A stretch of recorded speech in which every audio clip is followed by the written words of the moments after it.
28/4/2024 ಮಧ್ಯಾಹ್ನ 3:30 ಸಮಯಕ್ಕೆ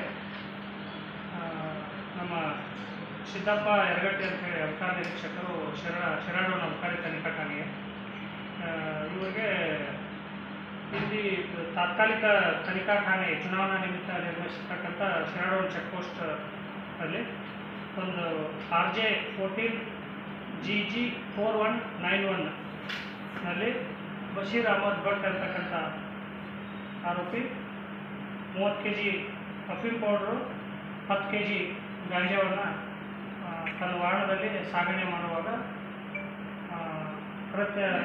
ಕೃತ್ಯವಾದ ಎಸಗಿದ್ದು ಕಂಡು ಬಂದಿದ್ದರಿಂದ ಆತನ ವಿರುದ್ಧ ನಾವು NDPS ಕಾಯ್ದೆಯಾಗಿ ಪ್ರಕರಣವನ್ನು ದಾಖಲಿಸಿದ್ದೀವಿ. 10 kg ಅಫೀಮ್ ಇದೆ, ಅಫೀಮ್ ಪೌಡ್ರ್ ಇದೆ, 10 kg ಗಾಂಜಾ ಇದೆ. ಸರ್ ನಿಮಗೇನು ಇನ್ಫಾರ್ಮೇಷನ್ ಇತ್ತು ಸರ್ ಅದು ಬರೋದು? ಹಾಂ, ನಮ್ಮ ಇವರಿಗೆ ಇನ್ಫಾರ್ಮೇಷನ್ ಇತ್ತು. ಆ ಪ್ರಕಾರ ಸರಿ, ಯಾವ ಮಾರ್ಗದಿಂದ ಯಾವ ಮಾರ್ಗಕ್ಕೆ ಹೊಂಟಿ ಸರ್ ಗಾಡಿ? ಇದು ಲುಧಿಯಾನದಿಂದ ತಮಿಳುನಾಡಿಗೆ ಹೋಗ್ತಾ ಇತ್ತು. ಹಾಂ ಸರ್, ಅಲ್ಲಿ ಕಳಿಸ್ಕೊಟ್ಟಂಥ ಓನರ್ ಯಾರು ಅಂತ ಗೊತ್ತಾಯ್ತೇನು? ಇಲ್ಲ, ಅದೆಲ್ಲ ನೆಕ್ಸ್ಟ್ ಫರ್ದರ್ ಇನ್ವೆಸ್ಟಿಗೇಷನಲ್ಲಿ ಆಗುತ್ತೆ. ಮತ್ತು ಅಲ್ಲಿಂದ ಇಲ್ಲಿಗೆ ಯಾರಿಗೆ ಕೊಡೋಕೆ ಹೊಂಟಿದ್ರು ಅಂತೇಳಿ ಏನಾರ ಇನ್ಫಾರ್ಮೇಷನ್? ಅಲ್ಲ, ಅದನ್ನು ಈಗ ಇನ್ವೆಸ್ಟಿಗೇಷನಲ್ಲಿ ಅವನ್ನ ಇಂಟ್ರಾಗೇಷನ್ ಮಾಡಿದಾಗ ಸಿಗುತ್ತೆ. ಅದ್ರ ಮೇಲೆ ಏನಂತ ಹೇಳ್ಕೊಡ್ತಾರೆ. ಸರ್, ಈಗ ತಮಗೆ ಮಾಹಿತಿ ಸಿಕ್ತಂತೇಳಿ ಗಾಡಿ ಚೆಕ್ ಮಾಡಿದ್ರೆ ಸಿಕ್ತು. ಪ್ರತಿಯೊಂದು ಗಾಡಿ ಮಾಹಿತಿ ಬರೋದಿಲ್ಲ ಸರ್. ಪ್ರತಿಯೊಂದು ಗಾಡಿ ಚೆಕ್ ಮಾಡ್ತೀರಾ ಅಥವಾ ಇಲ್ಲ ಸರ್ ತಾವು? ಪ್ರತಿಯೊಂದು ವಾಹನಗಳನ್ನು ಚೆಕ್ ಮಾಡ್ತೇವೆ.